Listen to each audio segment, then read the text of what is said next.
You're listening to Alcoholics Alive, where recovered members of Alcoholics Anonymous share their experience on how they live AA as a way of life. None of our participants get paid or speak for AA. Here are your hosts, Shank and Wayne.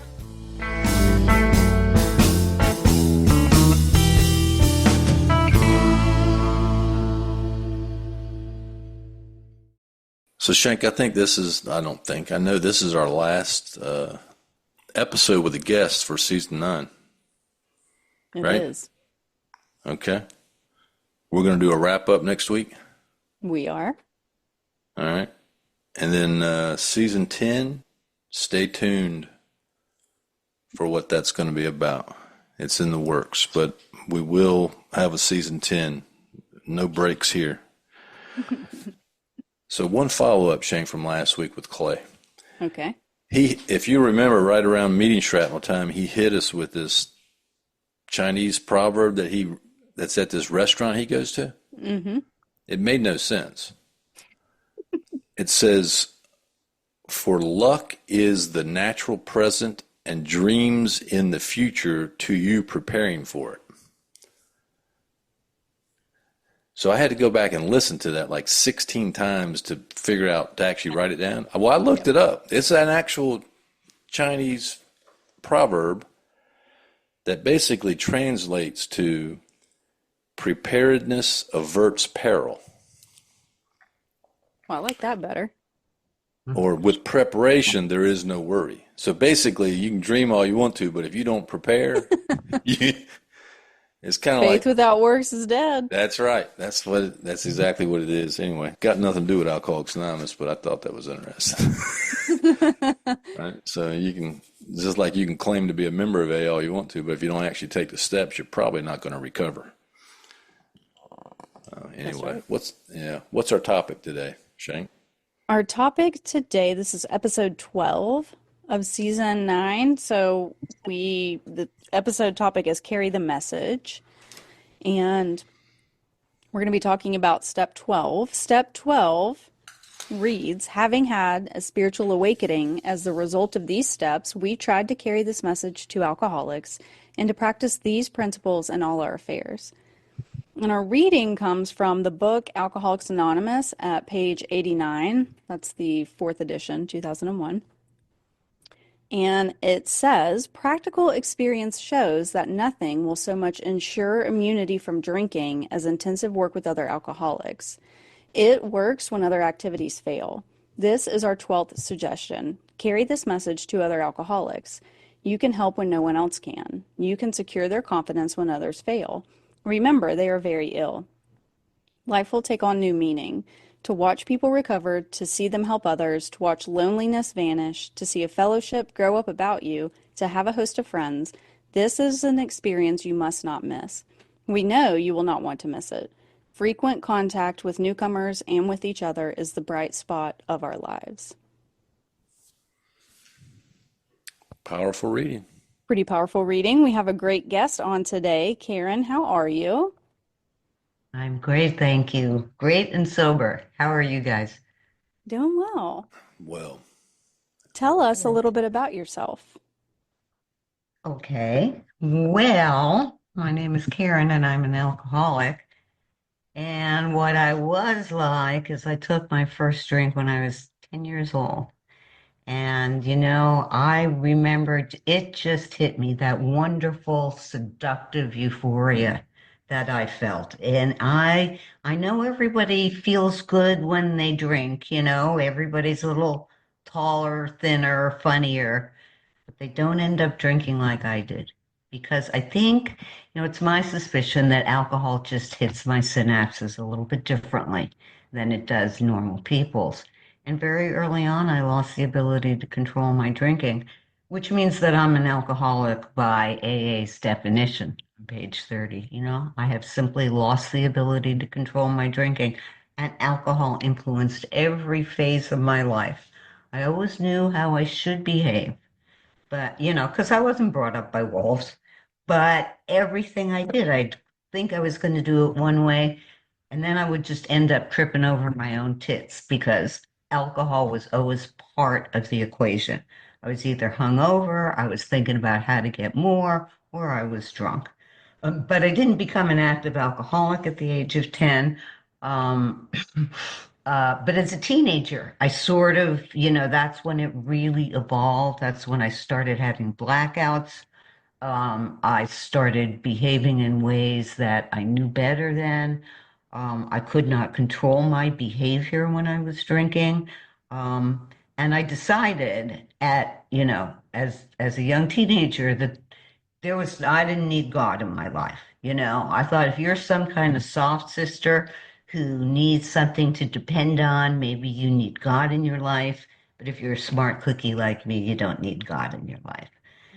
And pretty much that just, oh God, I forgot to set the timer. Pretty much that just went on throughout my life. This constant thing of trying to manage and control the drinking so I could act like a normal human being, but never being able to do it because my real passion in life was just to get drunk. And at the end, I just ended up disappointing and hurting everybody in my life. I was an unfaithful girlfriend. I was a disrespectful uh, daughter. I would use my parents to borrow money from them, and then I would make fun of them and treat them disrespectfully. I was an absolutely absent sister. I would call my sister if I needed her to bail me out of jail. But other than that, I had no interest in her life. And I think worst of all is that I was a bad mother. That was the one thing that was important to me. And I wish I could tell you that the first time I saw that look in my son's eyes, it was like, oh God, mom is drunk again, that was my wake-up call. But I saw that look in his eyes many times. And every time it would be like, this will never happen again. And maybe it wouldn't for a couple of weeks, but usually just a couple of days, and I'd be right back at it. And, I want to say just real quickly, too, this whole thing about the alcoholic denial was such a part of my drinking. Like many alcoholics who come in these days, I was addicted to a ton of other substances. But it's pretty hard to deny that you're an addict when you're standing in line at the methadone clinic, right? Yeah. 6 o'clock in the morning, you're there with a bunch of other runny-nosed lowlifes. Pretty obvious. But alcohol, cunning, baffling, and powerful. And every time I go to a detox, they'd say, check off everything that you're addicted to. And anything that was available on the streets before 1987, I'd be check, check, check. And at the bottom was alcohol, and I would never check alcohol because they were not taking my friend. You know, I knew I had to stop this or that or the other thing, but not my alcohol. And it kept me out for years. It kept me out for years because I kept going back to the alcohol. And then before you know it, something else would happen. So that's what I was like, and what happened for me was that I just came home at 6 o'clock in the morning one day and I kicked out my fiance. I hate 6 o'clock in the morning. I still do. But, I kicked him out and I was just alone in the house and everything felt so empty. And, my life was just a misery. I had, I hadn't been able to keep a job, certainly not a legal job in years. I was, emotionally, my life was in tatters. I had lost my friends, except for the ones who wanted to drink exactly like I did. And everything, it was deflation at depth, that true feeling. And it was the first time I had ever felt that complete deflation. And I had this moment of clarity, and I realized that I could either choose to have uh, a life that I'd always assumed I would have of, loving people, good relationships, being productive member of society, or I could drink the way I like to drink. But I knew clearly, I could see that it was not, I could no longer have both. And, so that was, I think, that was kind of my last drink. And that was when I just simply surrendered to the idea that I needed help. And because of that, I ended up getting to Alcoholics Anonymous and I did the steps. And that's what happened to me. I did the steps of Alcoholics Anonymous. That's what makes the difference between what I was like and what I'm like today. So, first 9 steps, I learned the new way of living, and I arrested my alcoholism. And then 10, 11, and 12 are the steps that I do on a daily basis that enable me to deal with problems that all other human beings face. And I think we make way too much of how special and different we are. And you know what? For the most part, once we have arrested our alcoholism in the first 9 steps, I need to use steps 10, 11, and 12 because the difference again between me and normal people is they can harbor resentments. They can harbor their fears. And all they'll do is make their own lives and probably the lives of others more miserable. If I harbor those things, I could drink. And for me to drink is to die. So, what I'm like now is I'm like a person who does steps 10, 11, and 12 every day.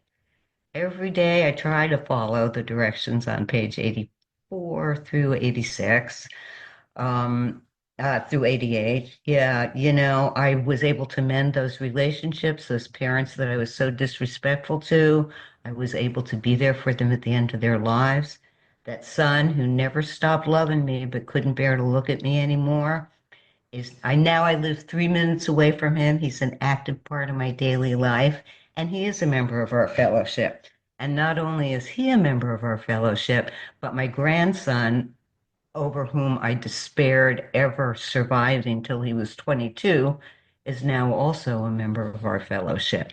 So, 3 generations of us, we go to meetings together sometimes, and it's just amazing. And, so my daily purpose is always just to be of maximum service to God and my fellows.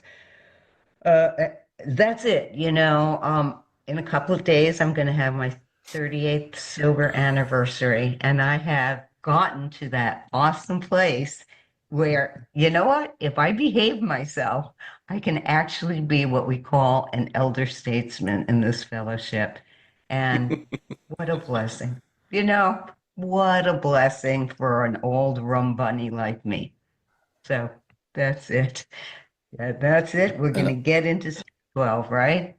old rum bunny. Now I got to remember that one. Now, Karen, when's your sobriety date? March 20th of 87. Oh, just a couple days, huh? Okay. Couple of Well, days. Yeah. all right. Yeah. I'm going to congratulate you on the 20th. I can't do it yet. Nah, no fronts, dude. No fronts. That's right. Can't front your days, but that's awesome. Yeah. I'm glad you mentioned that we're not special. We try to think we are. We sure I tell do. you. Well, Yeah. share a little bit about your experience on step 12. Um, Yeah. any aspect of it, or just whatever comes to your mind? You know what? I came up in a great old-timey fellowship, and they said we do the steps in order, and my sponsor said this to me. We do the steps in order, except you can start doing the part of step 12 where you can be of service at your group. So if that means, because when I got sober, there were still ashtrays all over the place. Half of the room was smoking and half was non-smoking. I love that. But so right away I was encouraged to get into service, even though I wasn't on step 12. But that whole aspect of being in service and giving something back was communicated to me early. And I was fortunate. I've been blessed to have many women over the years invite me into their lives to sponsor one-on-one. And for me, a well-rounded service life is it's like a three-legged stool. So it's part of it is working one-on-one with another alcoholic through sponsorship. Part of it is being of service at my meeting level if they need me, because once you get to a certain point, you maybe step back and let the newcomers come in and do it. But if my meeting needs me, I will be of service at meeting level. And then the third leg of it is to be of service at the wider AA level. So whether that means general service or intergroup, or here in California, we have H&I, which, Jerry, when we met at the conference, I was there as H&I. H&I, I've been doing H&I ever since 1987. That's the service commitment, and I've had them all, but that's the service commitment at the wider level that just has rung true for me. So, that's what I also convey to the women that I work with is if you want me to be your sponsor, this is what we do. We work with other alcoholics, we're of service at the meeting level, and we take a service commitment at the greater AA level.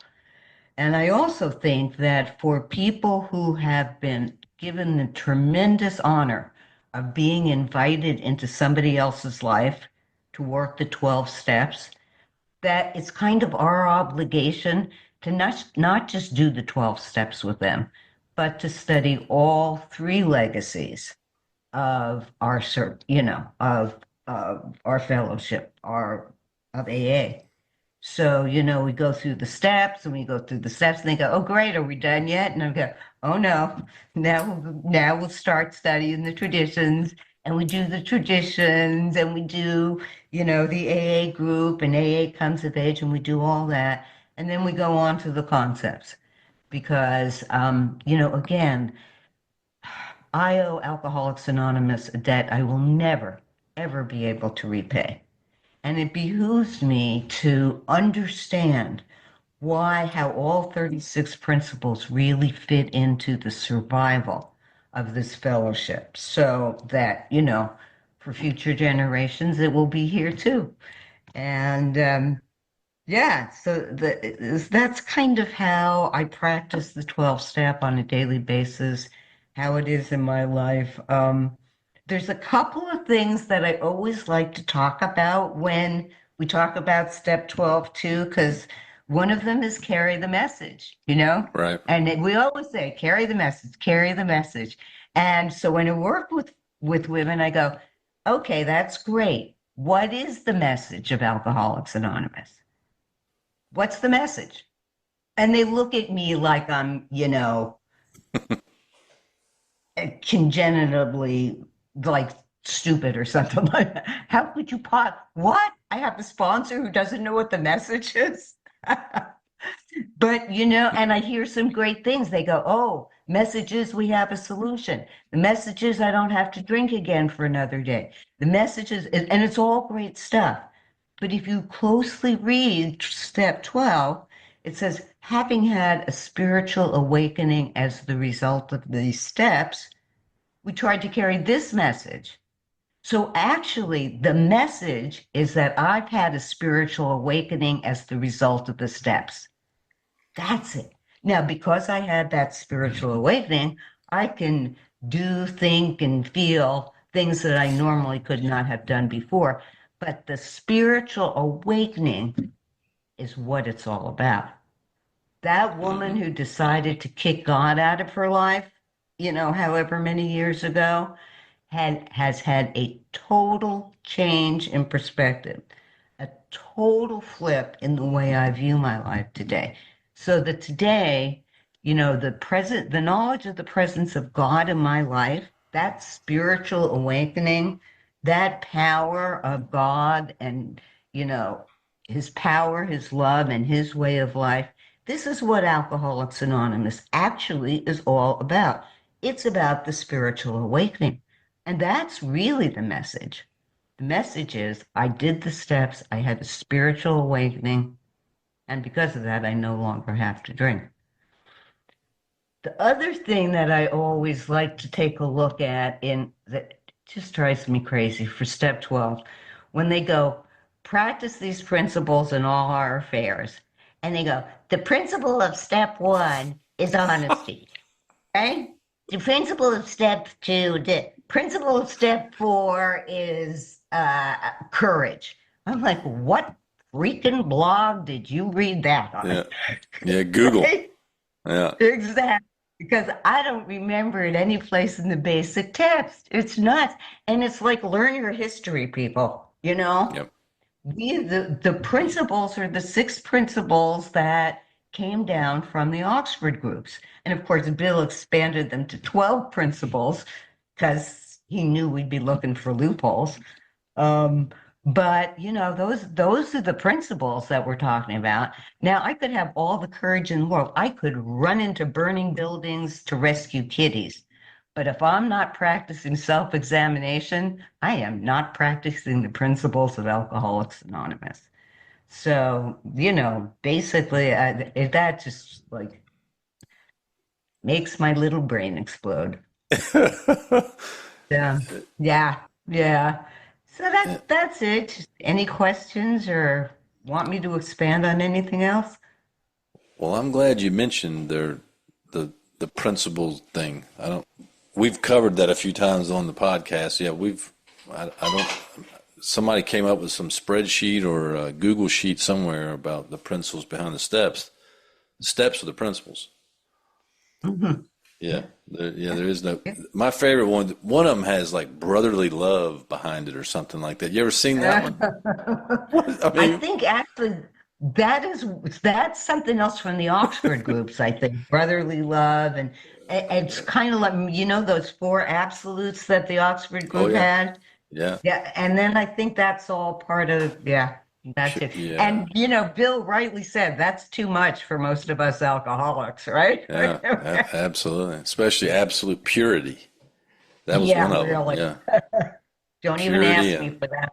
Yeah. love, unselfishness, Yeah. absolute honesty. Yeah. I think that But I will tell you that connected with that, and it's really more step 11, or step 10, but when I first read the St. Francis prayer when I came in here, my sponsor took me to uh, an 11-step meeting. We read this. I thought, you people are out of your freaking minds. You hmm have got to be joking. But I can say, because I've had that spiritual awakening, that even though I'm not there yet, those are at least goals I aspire to today. And that's very, very different from how I was yeah, when I first came. Yeah. yeah, yeah. One of the things you mentioned that my own personal experience. I mean, looking back on it, it probably saved me more than anything. Is that I was immediately told to to be of service, and like you, I took the first 9 steps pretty quickly, in 4 or 5 weeks. But I was immediately told that hey, you can help in the group. You can pick people. I was a young guy that had driver's license and an old beat up car, and I was told to go by the halfway house and pick people up and take them to meetings. And those those little acts really helped me get out of myself, especially when I was concerned about all of the circumstances in my life and all the things that weren't going well. But getting involved immediately Mhm. was very important to me as a newcomer. And I try to get other guys now to do that. It seems like in a lot of places though they want to tell you that you got to get to a certain level before you can start helping, and that was that was not my experience. I was told not to wait, and looking back on it, it probably saved my life, was being willing to help out, and I certainly I agree. did, huh? Yeah. Yeah, no, I agree 100. Yeah. Yeah. Yeah. It, It's kind of like, oh, go ahead. I didn't mean to well, they used interrupt to you. have this. They used to have this saying that you still hear it every once in a while. If you've got 4 days sober, you can help the person that's been sober for 3 days. It's goofy, but there's a lot of truth to it. Right. That's Yeah. exactly what I was told too. You may not be ready to sponsor somebody, but you can tell them how you got 30 days if they've only got 20 days. You can Yeah. tell them that. Yeah. And I think it introduces us to this idea of giving back. You know, I didn't even realize that that's what it was all about, but kind of it does, because I was such a taker, and so many of us, I think, are just when all you can be concerned about is how am I going to get alcohol? How am I going to get what I need? And then you come into this room of people and they say, how can you give? You know? And I hear people with long-term sobriety go, Oh, I really needed him. I'm here because I really needed a meeting today. That's, I'm here because there's people who Yeah, need me. You know that's what? right. I got Yeah, I've got a ton of sponsees. I've got a sponsor. I've got everything I need to stay sober. I got God in my life, but you need me. You yeah, need me to be of service at this meeting. yeah, So, it's that change it's the change in that framework of, is it about me? Is it all for what I'm going to get out of it? Or is it about what I can give? yeah. So, yeah. Yeah, my sponsor says if you need a meeting, it's probably too late. Absolutely. Yeah, but Uh-huh. that's the, and you're Yes. right. That's the purpose of the steps. It helps us to get out of ourselves, and the destruction of self-centeredness is vitally Yeah. important to us if we're going to make it. So I do Yeah. have a question. So a lot of times in step 12 meetings, it always goes immediately like to sponsorship. And you'll hear that's all people talk about. So is step 12 only sponsorship? No, that's where for me, I said that I always try to transmit and I always try to keep in my life that it's about being of service at your meeting, helping to keep your meeting strong. Sometimes it's about sticking up for a tradition when the meeting's going off course. That's being of service. When you don't want to be the one who raises her hand and says, "Excuse me, have we heard of singleness of purpose lately?"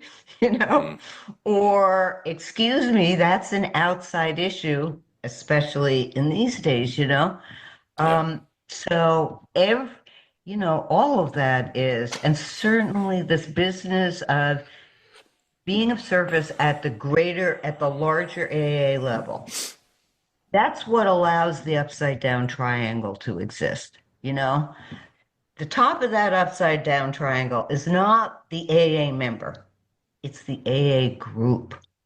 And there's a difference. The group is the basic unit of Alcoholics Anonymous. So, it's my obligation as a sober member of Alcoholics Anonymous to do anything that's needed to keep my group strong and healthy, in line with the traditions. And I just moved, so I'm looking for a new home group. And I Uh-oh. gotta tell you, I tell my sponsees, I said, you got to check a lot of boxes to be my home group. Right? You have to have regular business meetings. You have to have speakers who observe the traditions. You need to have representatives to general service, intergroup, H&I, because that's the way our groups are part of Alcoholics Anonymous. And as we've all heard a million times, the group doesn't survive, the individual certainly will not. So, yeah, it's all service. Yeah. Shank, what you got for us? Well, anytime that we talk about several of these steps, but specifically step 12, I'm always, when I first got sober, an old timer picked me up for my first live AA meeting in Raleigh.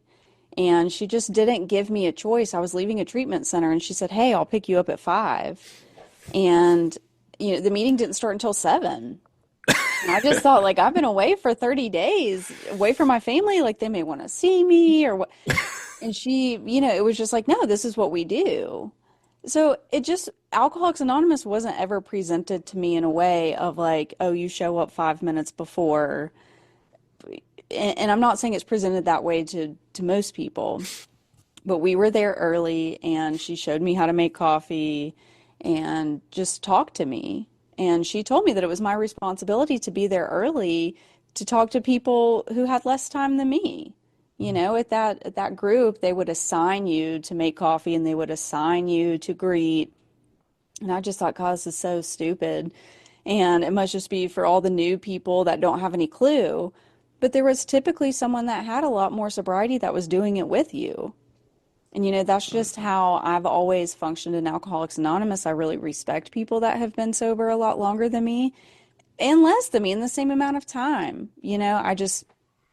I was taught that there is benefit to everyone who enters Alcoholics Anonymous. And if that someone is not ready, if they're not interested, if they're just there to check a box, then you be nice and polite and kind and explain to them what AA is and what it is not, and let them know, like, if they want to work the steps, you will help them, you know, that there's probably someone else that I could be helping in the interim. So I know that there was a period of time, and maybe that's now again, I don't know, where that just seemed like to some people, that's so mean. We need to give people a book and sign them up for our home group and put them in service immediately. And it's like, if they're not interested, then they're not interested. And I don't have to try to force Alcoholics Anonymous on someone. It was not forced on me.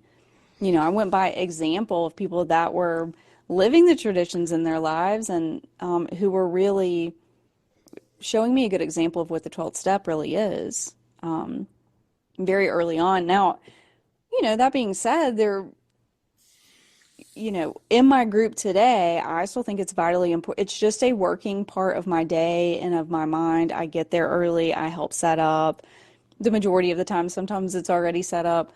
But even like the people that show up to set up are the people that probably know me the best in my life. And we talk about Alcoholics Anonymous and other things and our lives. And it's varying degrees of sobriety. So I know that hearing other people's experience, even in a small group like that, has helped me immensely.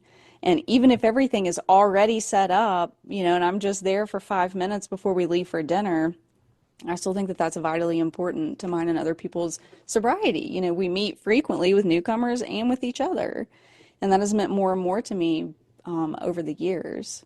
So I know that I was given a really good example just from the very beginning of what it looks like to help people, and whether it's the 12th step or it's not, or it's my sponsor or someone else. You know, there have always been people very firmly telling me what Alcoholics Anonymous is, what our purpose is, what we're trying to do. When I don't do that, you know, when I screw it up, or when you know, am out of turn, or, you know, of course, kind and loving and caring, but very direct, you know, like, hey, that's not what we're trying to do here. And so I try to do that with other people too, because I really appreciated it. Me personally, I really appreciated that. And I want to continue to grow my relationship with God, and that's how I've been able to do it. So. And you know, I love that you use the word responsibility, which I think again, you know, I came in, I had no concept of responsibility at all. It was just hand to mouth, get by as best you can and get what you need. But I love what you said about not, you know, I take H&I meetings into rehabs or jails and all that other stuff. And I always say, you know what? It's not my job to convince you that it's time to stop drinking. That is entirely up to you. That is alcohol's job, actually. And alcohol is very good at the job because you drink enough. And if you're an alcoholic of my type, alcohol will convince you. That's not what I'm there for. I am there that if you decided that you want to stop drinking, I have a way to do that. I can tell you my secret, you know, and we can share that and we can do that together.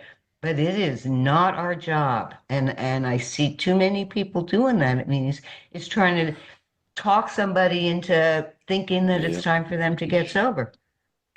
No, we don't have to do that.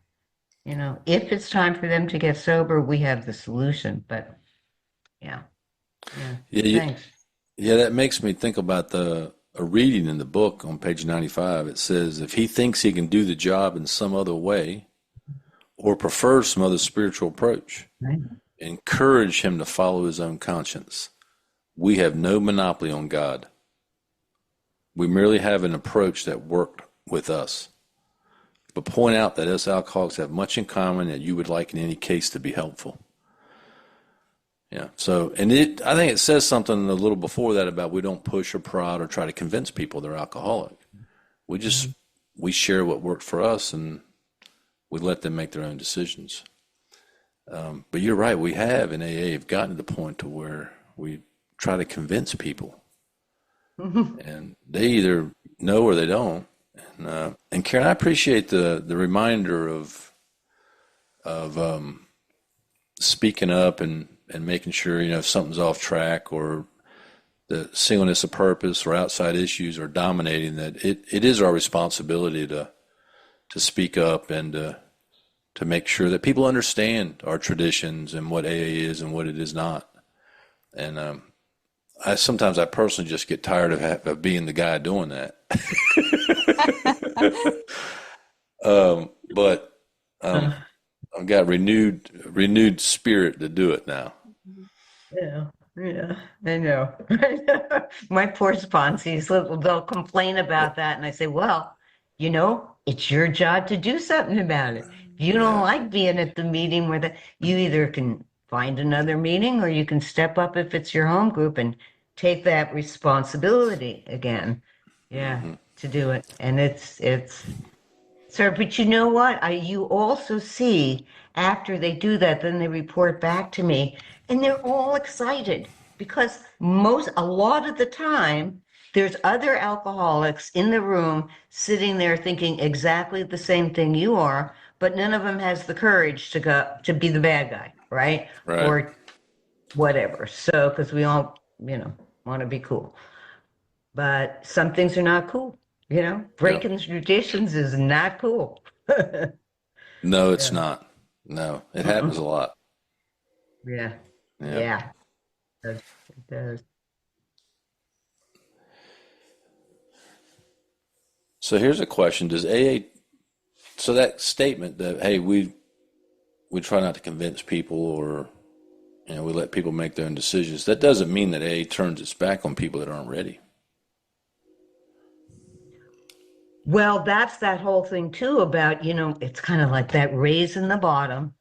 And this is the thing too, when I came in, I was sure, like I said, I was sure I was an addict, but I wasn't sure I was an alcoholic. And that's why I hate it when these people go, oh, I'm not going to share what it was like or what my drinking was about because you guys already know that. I'm like, oh, no. What about identification, Yep. folks? Yeah. So, yeah, to your question, it's my job to explain and to just relate those incidences, like when it was almost 2 o'clock in the morning and the liquor store was getting ready to close, and I realized I was running out of booze. Or how elated I was when the Safeway up the street from me decided they were going to stay open for 24 hours because you can stop me from buying alcohol, but you can't stop me from stealing it, can you? So, that thinking. And that when I heard you guys do that, I started to relate and identify. And I was like, I did that, well, like it says in the forward, I did that. I thought that. I felt that way. And then maybe if it works for you, it can work for me too. Hmm. Yeah. Yeah, Yeah. so yeah, you're right. We got to hit them with identification opportunities as often as we can. Yep. That's right. Yeah. So step 12 really is it's an obligation, right? Mm. That if I've had a spiritual awakening as a result of taking the steps, and I've been transformed and the obsession's been lifted, and the steps have changed me, then it's my obligation to carry that message, like you said earlier, to the next person, the next alcoholic. And I believe it's just a personal belief that if I'm not doing that, I'm not meeting my obligation to Alcoholics Anonymous or the promise that I made to the guy that helped me, and really probably not doing Alcoholics Anonymous. If I'm not actively trying to help somebody or serve the fellowship, then I'm not really an AA member. And if I'm just going to meetings for me, and to get what I can Yeah, get, then that's not Alcoholics Anonymous.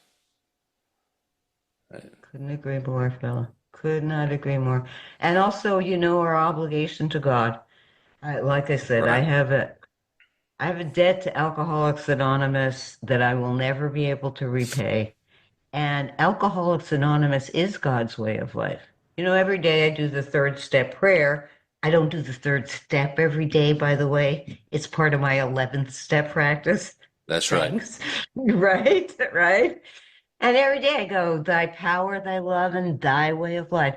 And I am so convinced that Alcoholics Anonymous is one of the greatest expressions of God's way of life. And AA, Kurt Vonnegut said a wonderful thing about AA. You guys probably know it better than I do, but he said it probably changed more lives than anything to come out of the 20th century. And Alcoholics Anonymous is on the top 100 books in the Library of Congress for the 20th century. So, it is really, in many ways, to me,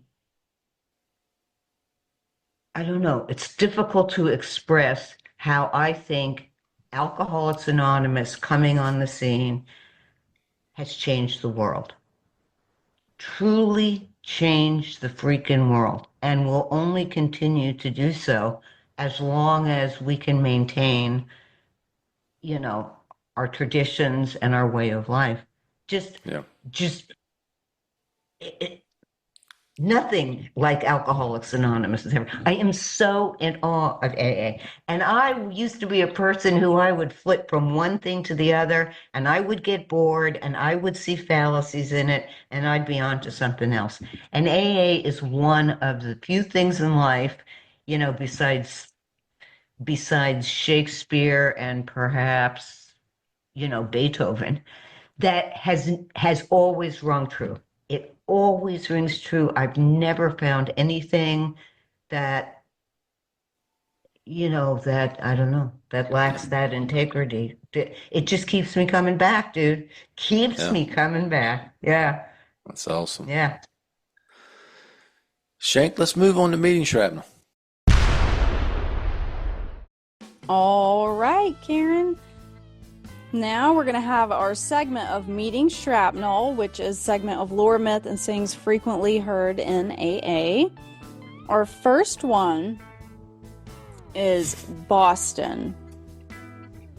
Be of service to others now. So what do you think about that one?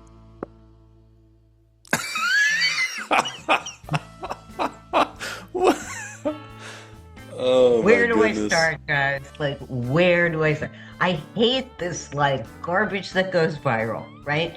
One person says it, and then it sounds cutesy.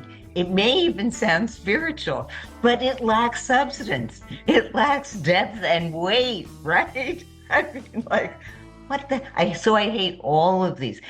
And they go viral. And remember, and I think it was back around the turn of the century, that one that was going viral, that was AA is a selfish program. Oh, yeah. Do you remember that? Yeah. My God, talk about unclear on the concept.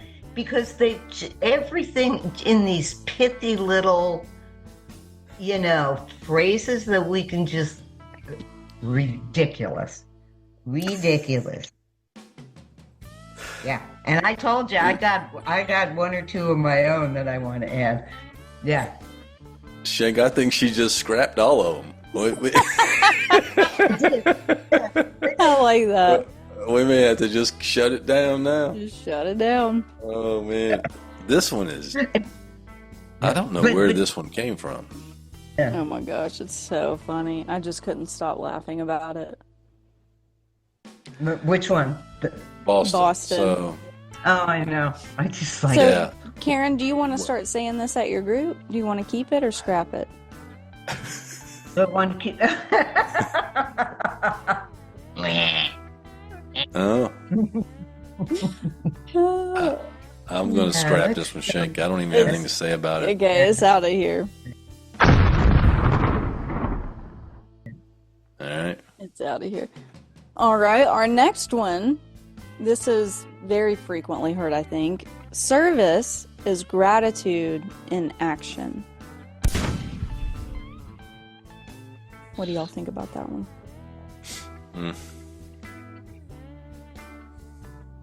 Well, putting money in the basket's gratitude in action. I mean, Walking into all the stuff we've talked about is actually putting gratitude into action. So I don't know. Again, It's frothy emotional appeal, right?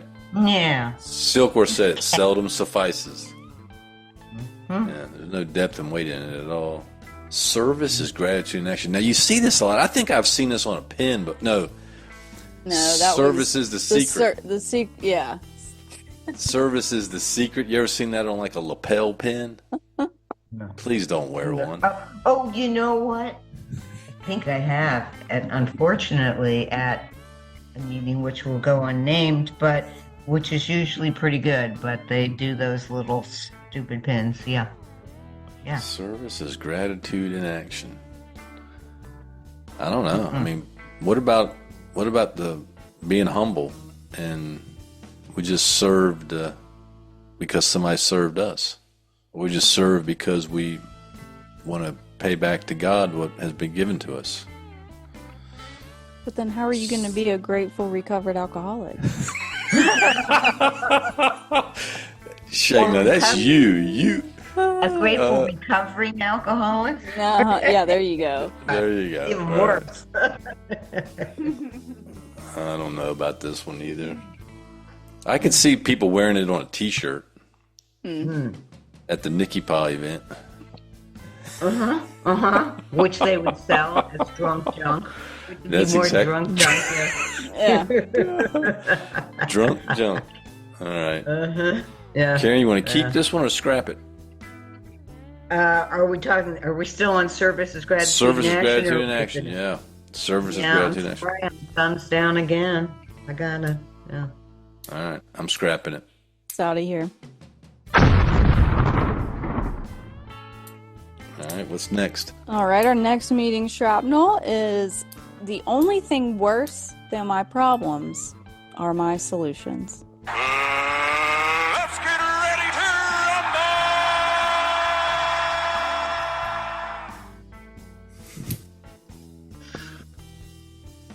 rumble! Oh. I gotta start out with this because, for a while, again, that other bit where people would say, substitute the word thinking for drinking. And they'd say, Yeah. Oh, that's a good one. remember, right? And it's like they'd say, call my sponsor, and I would say, I've been thinking, and their sponsor would interrupt them and say, that's your problem. You've been thinking too much. And my thought is, no, their problem is they haven't been thinking enough. Because, God gave us brains for a reason, folks. We've got this beautiful thing called a brain that God That's gave right. us. The problem is when we're thinking from wrong motives. That's the problem, is wrong motives. It's not the thinking itself. And, so this to me goes right in line with that. It's like, don't think you can come up with anything good. Just, forget about thinking. Just be a little AA parrot. And it's crazy, right? It is crazy. Yes. A lot of AA parrots out there. Yes. Yes. Yeah. This one, Shank, I don't know. I remember, I know the guy that said this the last time I heard it. It was not very long ago. Mm-hmm. And he's full of the one-liners. He is. Yep. Yeah, I don't get it. I think it's dumb. Fear-based. And bullying, kind of, right? Bullying, Yeah. yeah, right. Yeah. Yeah. Because really they're saying, are your solutions. So, Yeah. Do you want to keep it or scrap it?